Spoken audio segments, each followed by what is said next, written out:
Venezolano, ¿eres un ciudadano o un poblador más? ¿Has escuchado los refranes en aguas revueltas, ganancia de pescadores? Venezuela es como un cuero seco, si lo pisas, por un lado se levanta del otro. Aparte de la arepa, las mises, ¿qué identidad tenemos los venezolanos? ¿Conoces el refrán los grandes cacaos?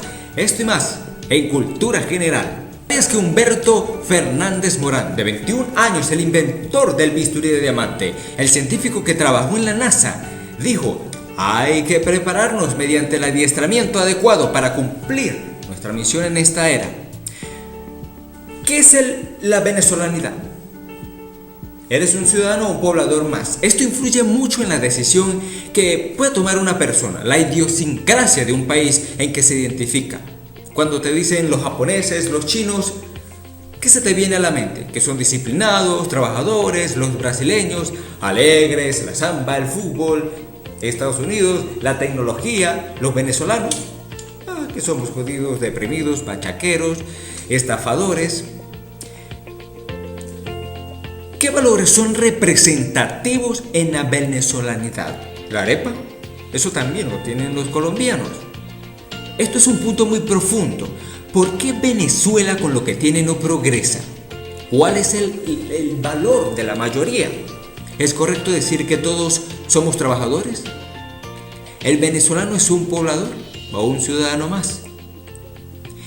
Un jubilado de la Guardia Nacional, sargento mayor, me dijo: los ladrones antes no cargaban balas en sus pistolas porque decían: no vaya a ser que salga un disparo y me meta en problemas. Y de broma, uno en el bolsillo, armados pero sin balas. Con esto no quiero decir que apoya la delincuencia, pero fíjese el cambio de pensamiento. La mayoría de gobiernos en Venezuela tienen una forma de pensar como la ley de la fuerza. Eso es lo que domina, ¿no? Nosotros hemos tenido muchos caudillos y los políticos, ¿qué decían en sus refranes? Venezuela es como un cuero seco, si lo pisas por un lado, por el otro se levanta. Eso lo dijo Antonio Guzmán Blanco, el presidente de Venezuela. Significa que si intenta someterla por algún lado, se rebela por el otro. Nosotros no somos berbéricos, significa que no somos tan extraños étnicamente, y Venezuela no es una sacristía extranjera. Bueno, que significa que aún desde la fe, Venezuela tiene sus características propias, con su gente y un espíritu dispuesto a entender el espíritu del pueblo venezolano.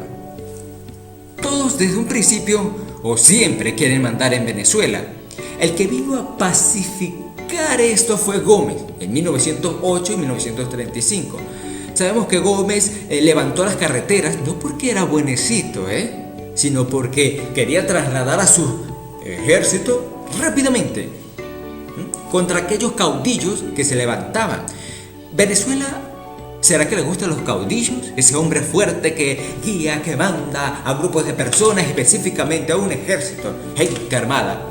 El problema es que no son demócratas, son viejos y anticuados.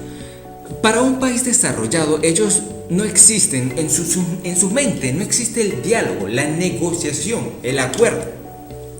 Fíjese que las naciones modernas se basan en la separación de poderes, donde uno no se impone sobre el otro.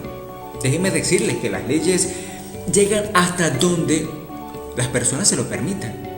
Un ejemplo, en Estados Unidos, Donald Trump sacó una ley en la cual restringía el acceso a ciertos países musulmanes. Y un juez se dio cuenta que esta ley violaba otra. ¿Y qué hizo? La rechazó. Un simple juez vetó, le dijo que no. Usted se imagina que un simple juez gobernador diciéndole a Maduro que no. No estoy diciendo que ciertos países sean mejor que otros por su marco constitucional, pero un hombre llamado Dictum de Acton, crítico del racionalismo, dijo: el poder tiende a corromper y el poder absoluto corrompe absolutamente. Bueno, porque el ser humano tiende a hacerlo, solo que unos abusan más que otros en las leyes. Eso es lo que pasa, que nuestro presidente tiene demasiado poder. Un político llega a la presidencia y tiene la carta blanca. para hacer todo lo que quiera. Un país con un presidente así es difícil porque son caudillos. El artículo 6 de la Constitución venezolana y el 5 dice que la soberanía reside en el pueblo por medio del sufragio y que esto es un gobierno democrático, imparcial. Y el artículo 66 dice que el voto es un derecho. Dice que es descentralizado. Pues eso yo no lo creo. Los estados deben dar más poder, o sea, deben tener más poder autónomo para que le pongan un paro al presidente. En un país democrático hay que seguir las cosas correctas. No puede salir el presidente a hacer las leyes que quiera. No hay separación de poderes, hay impunidad en Venezuela. Hacen lo que quieren y no los para nadie. Los demás poderes dependen del presidente. Un juez en Venezuela es fácil ser intimidado porque vivimos sin leyes. Somos muy teóricos. Ustedes han visto la cantidad de leyes que tiene este país, pero los hechos niegan la eficacia. ¿O no? ¿El gobierno garantiza una vida digna y justa? No lo creo. Para llegar a una verdadera democracia, eso tiene exigencias. Hace falta ciudadanos que cumplan las leyes, que hagan cumplir las leyes. Nosotros no exigimos a los gobernantes de una manera contundente. No conocemos nuestra responsabilidad. En ciertos países civilizados, los gobiernos dependen de los ciudadanos porque dependen de los impuestos. Nosotros tenemos una particularidad. Es que el Estado es dueño del petróleo, del hierro, del oro, etc. Y puede sobrevivir sin nosotros. Por ejemplo, si yo no dependo de ti por tus ingresos, no me puedes obligar a nada. El Estado es dueño de todo. O sea, si ven la relación que existe entre Estado y ciudadano, eso está perturbada. Nosotros tenemos una enfermedad llamada la holandesa, que surge por los ingresos enormemente desproporcionados. Y se ha abandonado el campo y muchos dijeron, bueno, yo me voy a trabajar en las empresas petroleras porque debajo del sol, en el campo, eso no es para mí. Ustedes conocen la ONG, Organización No Gubernamental. Es una institución sin ánimo de lucro que no depende del gobierno, realiza actividades de interés social. Por ejemplo, en casa, si llega el papá borracho y el niño sin querer parte un frasco de mayonesa, sale la defensora y dice al niño no me le pega. El niño es el pueblo. Los gobernantes de Venezuela dicen que todo está bien. Excelente, y no es así. Necesitamos jueces verdaderamente imparciales que puedan poner un paro al presidente. La ONG no depende del gobierno, no les paga, no tienen intereses. Nuevamente digo, son imparciales. Como no hay separación de poderes, pues todo está revuelto aquí en este país. ¿Una deco meterá preso a otro deco? ¿Corrupto? No lo creo. Un juez de la ONG puede ser imparcial, él solo hace su trabajo. Fíjense que las elecciones en Colombia se entregaron rápido con los resultados. Aquí en Venezuela tardan mucho. ¿Por qué? Porque el Consejo Nacional Electoral no es imparcial, sino acomoda sus números como le conviene. Aparte de las arepas, las mises, ¿qué nos puede representar? ¿Qué identidad tenemos nosotros los venezolanos? No es por insultar a los venezolanos, sino que es algo que tenemos que pensar. Por otro lado, ¿qué necesitamos para reformar la república? Porque lo que tenemos no nos ha servido. Que la sociedad tiene que cambiar, volverse más exigente a nivel general. También las autoridades que han sido conformistas, y eso que son los estudiados, los preparados. Mejorar, buscar la mejor manera. El venezolano no dialoga. Nos ponemos bravos, como dicen, nos arrachamos. Y no se escucha del otro, ¿qué tiene que decir el otro? Uno del otro. ¿Cómo son las reuniones de condominio, los sindicatos de trabajadores? Al final, ¿cómo terminan? Eso parece una gallera.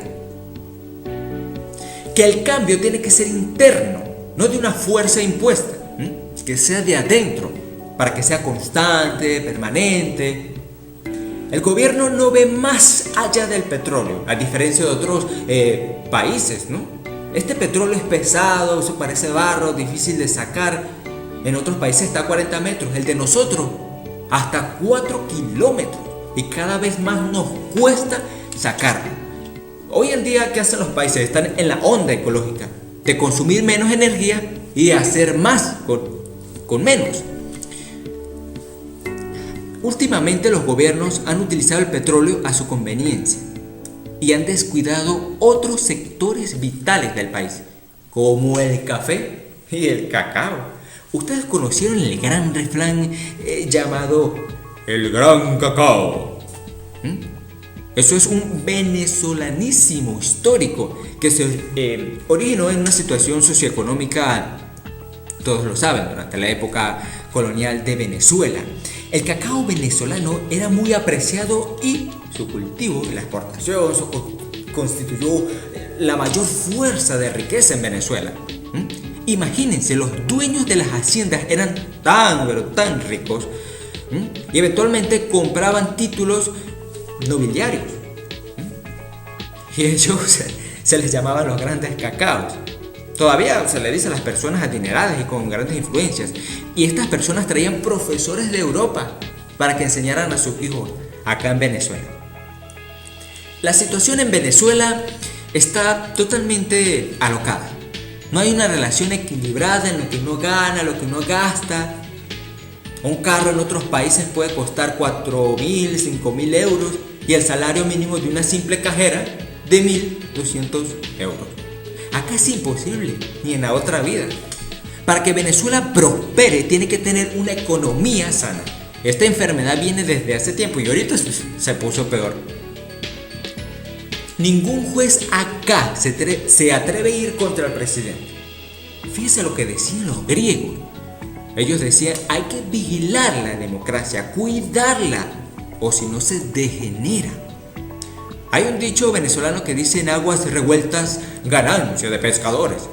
Porque en el caos, todos que quieren aprovecharse. Hay que seguir el ejemplo de otros países exitosos, ver qué ellos han hecho, invertir en la educación. La mayoría de los gobiernos han abandonado la primaria, la secundaria y medio le meten ahí a las universidades porque saben que nosotros votamos.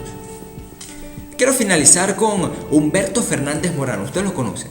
Siendo apenas de 21 años, fue el inventor del bisturí de diamante. En Estados Unidos le propusieron el premio Nobel a cambio de la nacionalidad, pero dijo: no, yo soy venezolano. Participó en la NASA durante el programa Apolo y dio clases en diferentes universidades, como en Chicago, el Instituto Tecnológico de Massachusetts. Y en una clase acá en Venezuela le dijo a los estudiantes: vivimos en la era atómica y de la conquista del espacio. Esta no es una hipótesis, sino una realidad que absorbe la atención de todos los pueblos.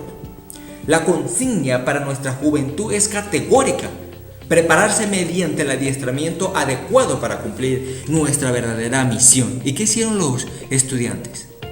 Se burlaron de él. Los estudiantes de la UCB lo tomaron como burla y en pleno centro de Caracas soltaron un burro con un cartel que decía: Ministro de Educación. ¿Qué hizo? Morán se fue. Se fue de Venezuela entre insultos de un pueblo que no sabía su valor, como hoy en día lo están haciendo muchos venezolanos.